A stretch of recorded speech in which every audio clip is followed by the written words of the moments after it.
Okay, let's try and unpack this. You might have stumbled across some, well, truly bizarre claims lately. They're swirling around this figure calling himself Abdullah Hashem. Hmm. This individual is asserting he's the Mahdi, but honestly, it doesn't stop there. He says he's the successor to Jesus, Muhammad, even the Pope. Yeah, it's quite the list. These claims have gone viral, and frankly, they just leave you sort of scratching your head and wondering, what on earth is going on here? It's the sheer audacity, I think, the Hmm. breadth of these pronouncements, claiming succession across such, well, different religious traditions. Yeah. It immediately makes you question the basis, the Yeah. validity. Right. And you also wonder, what kind of appeal would casting such a wide net actually have? Exactly. And well, that's where we come in. Welcome to this deep dive. Today, we're going to sift through a stack of sources you shared. We've got YouTube videos from Sling and Stone, Isaiah Robin, Good Fight Ministries, and also content from Ruslan KD. Uh-huh. A real mix. Yeah, a real mix. And the perspectives range from like serious concern about potential end times deceptions to more investigative angles looking into Hashem's background and, well, the nature of his claims. Our mission today, let's try to extract the key insights, make some sense of this pretty unusual situation, and hopefully leave you feeling informed, not, overwhelmed. Yeah, that's crucial, especially now when information, and let's be honest, misinformation spreads so quickly. Right. So our goal is really to provide a structured look at these claims and the various reactions they've kicked up. It's a bit like trying to piece together a puzzle, but the pieces are from completely different boxes. Okay, let's dive right into the deep end and the claims themselves. Abdul Hashem isn't exactly shy about his self-proclaimed titles. No, not at all. He says he's the Mahdi, successor of Imam Mahdi al-Islam, the Yemeni Imam Ahmed Hassan al-Islam, Simon Peter, Muhammad, Jesus Christ, and even the true and legitimate Pope. And if that wasn't enough, he claims he's the proof upon the Christians, the son of Muslims through his father and Christians and Jews through his mother. Right, the lineage claim. Yeah. He even compares himself to Zulkarnain, that figure known in Islamic tradition, right? Yes, revered for his wisdom and a just rule. It's a significant comparison to make. And asserts he has superior knowledge to any false pope. These are just extraordinary pronouncements, pulling from such a wide range of religious narratives. I mean, the Islamic concept of the Mahdi is this end times figure expected to bring justice, then claiming succession to figures like Simon Peter and the Pope, puts him right into a Christian context, Yeah. while also asserting this unique lineage through his parents connecting him to multiple Abrahamic faiths. Hmm. And that Zulkarnain comparison adds another layer. So just some kind of divinely sanctioned authority, maybe. And here's where it gets, well, really interesting. He states he's appointed by name and the will of the prophets. He even references Isaiah's prophecy of the righteous servant. Ah, yes, that's a big one. And one of the videos, it actually shows what's presented as him healing someone. Though, as the video itself points out, and we should definitely emphasize, view those claims with a huge dose of skepticism. Absolutely. Yeah. Especially given the biblical prophecies about false signs and wonders, in the end times. Exactly. So he's not just claiming these titles, he's saying it's all part of some divine plan. And that reference to Isaiah's righteous servant, it's particularly notable because, well, Christians interpret that prophecy as referring to Jesus Christ, Right. his suffering and sacrifice. So Hashem applying that to himself, that's a major point of divergence, a key area of theological contention, as we'll probably get into. Yeah. And the alleged healing just adds another layer of complexity. It plays into expectations of miracles, sure, but it's also a potential point of influence over believers, isn't it? Definitely.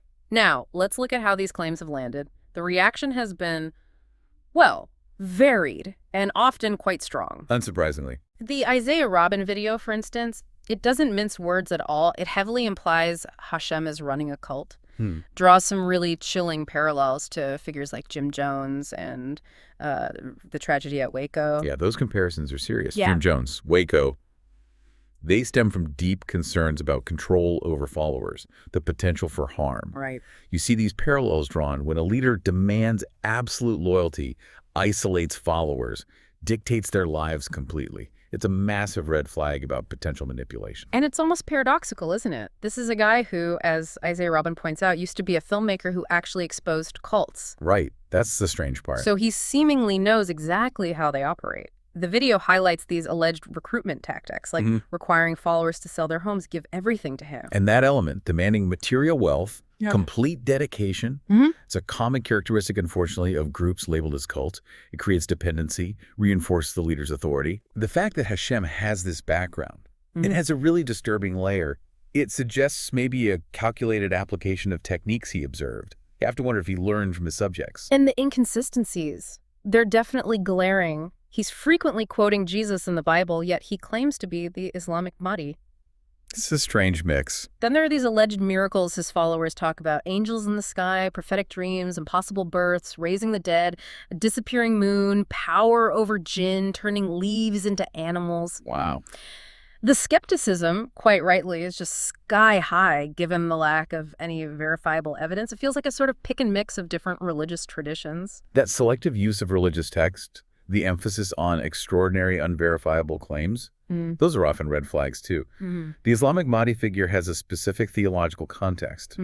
Aligning that with Christian messianic claims, then throwing in miracles without proof, it creates this highly syncretic, blended and potentially manipulative narrative. What's also concerning, and this came up in the Isaiah Robin video, is the purchase of that former Webb House orphanage in Crewe, England. That's become their headquarters. Right. Apparently, a large number of followers live there, working for free, and there are even plans for a commune in Nevada with its own laws, which, as the video points out, kind of brings to mind the 1979 Grand Mosque seizure. Which is a stark reminder, How these movements can escalate. The establishment of these self-contained communities, their own rules, unpaid labor, it raises significant concerns. Autonomy, well-being of the followers, and referencing the Grand Mosque seizure really highlights the potential for radicalization, for conflict, when groups feel empowered but also isolated. It underscores the real-world consequences these things can have. So beyond sort of immediate skepticism, the sources also offer some interesting theological frameworks for trying to understand Hashem's claims. Looking at it through different lenses. Yeah, the theological interpretations, mainly from Good Fight Ministries and Ruslan KD, they offer a different angle. They delve into the Islamic concept of the Mahdi, Right. explaining the counter-arguments from a Muslim perspective about why Hashem doesn't fit that mold, like the expectation that the true Mahdi will defeat enemies, that sort of thing. Exactly. From an Islamic eschatological end times perspective, the Mahdi is a major figure, restores justice, often associated with military prowess defeating evil. Hashem's current actions, they don't necessarily line up with those traditional expectations within mainstream Islam. So from a traditional Islamic view, he doesn't quite measure up. Doesn't seem to. Yeah. Which raises the question of why some Muslims might still find his message compelling, but that's maybe another discussion. But the Christian theological perspective is where things get particularly interesting. Both sources discuss this idea of Hashem being an antichrist, small a. Based on 1 John. Yeah. 1 John's definition, denying that Jesus came in the flesh, which is, a core belief in Christianity about Jesus's true humanity. They point out his distorted views on Jesus and also on the Apostle Paul. Yes, the concept of Antichrist in 1 John refers to those who deny core Christian tenets, especially the incarnation, the belief that Jesus Christ, Son of God, came in human flesh. Hashem's reported views on Jesus, his dismissal of Paul's teachings as just opinions, that aligns with this broader idea of an antichrist spirit or teaching. It contradicts foundational Christian beliefs. That's a key point where his theology really clashes. Then there's the question of him being the antichrist, capital A. The big one. As prophesied in 2 Thessalonians, right? Yeah. The man of lawlessness will perform real miracles and exalt himself as God. The sources note that while Hashem hasn't fully gone that far yet, Not yet. the trajectory is, concerning. It makes you wonder how far these claims might actually go. The figure of the Antichrist in 2 Thessalonians is often understood as this singular, powerful individual in the end times. Deceptive miracles, demanding worship. Yeah. While Hashem's claims are huge, he hasn't fully embodied all those characteristics, traditionally speaking, like claiming to be God in a rebuilt temple, for example. Right. But as the Good Fight Ministries video points out, the trajectory of these leaders can evolve. It's like watching a story unfold, and you're just not sure where it's headed.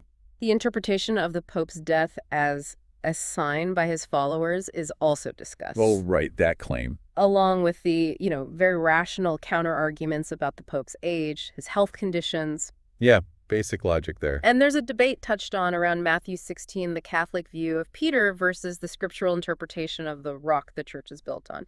These differing interpretations, they've been around for centuries. Absolutely. That tendency to see natural events or deaths as divine signs is really common in apocalyptic movements. Attributing the Pope's death to the breath of his followers is, well, it's dramatic and completely unsubstantiated. And the Matthew 16 discussion, it just highlights that long-standing difference between Catholic and Protestant views on Peter's authority and the church's foundation.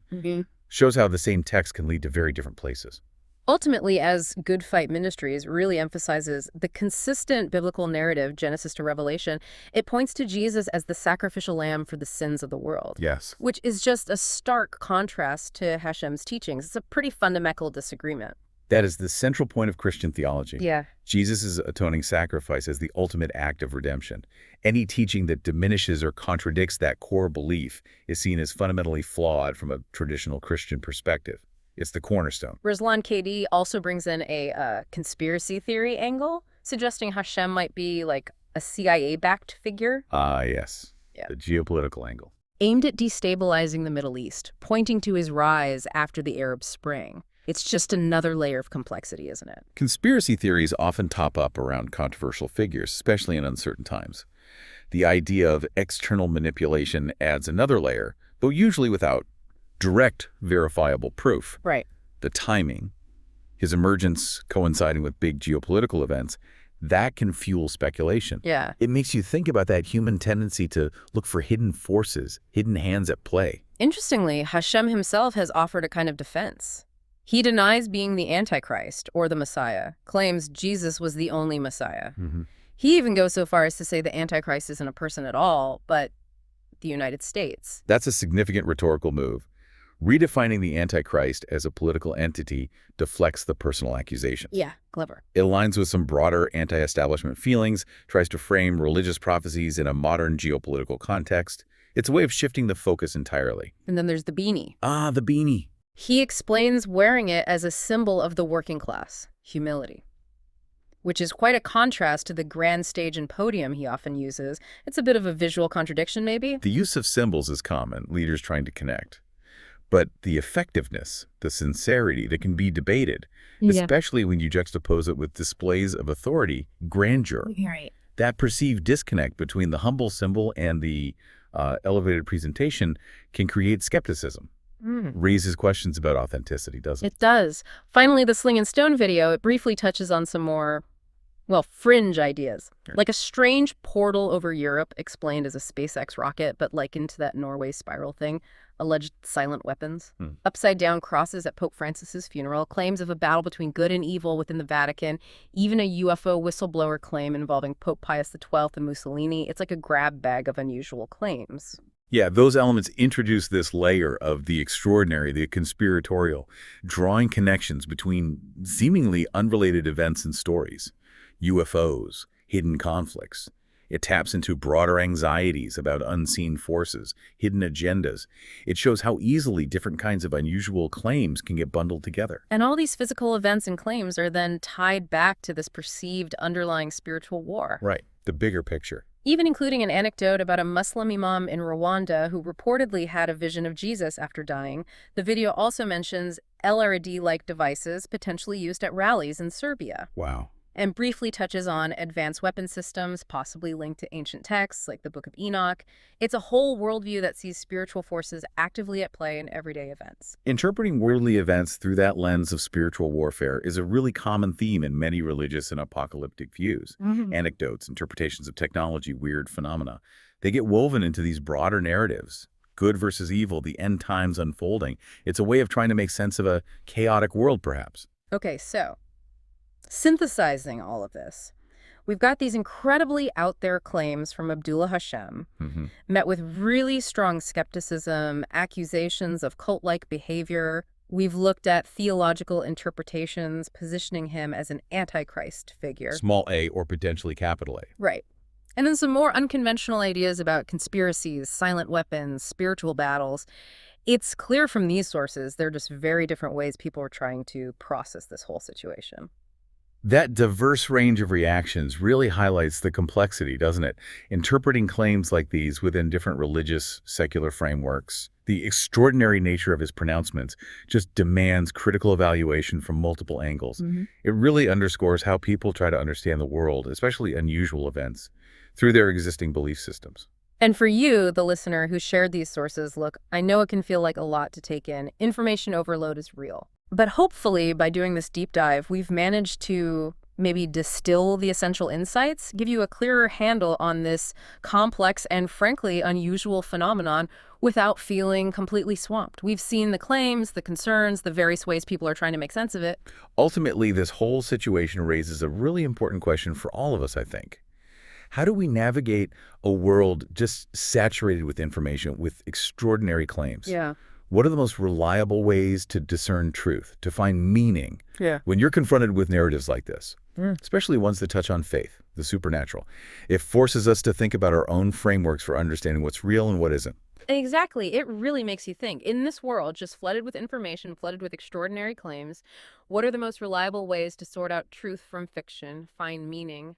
And what role does critical thinking play in navigating these really complex narratives, especially, like you said, those touching on faith, the supernatural? Maybe something to ponder. We'd encourage you to keep exploring, do your own research, and always, always apply a healthy dose of critical evaluation to everything you encounter.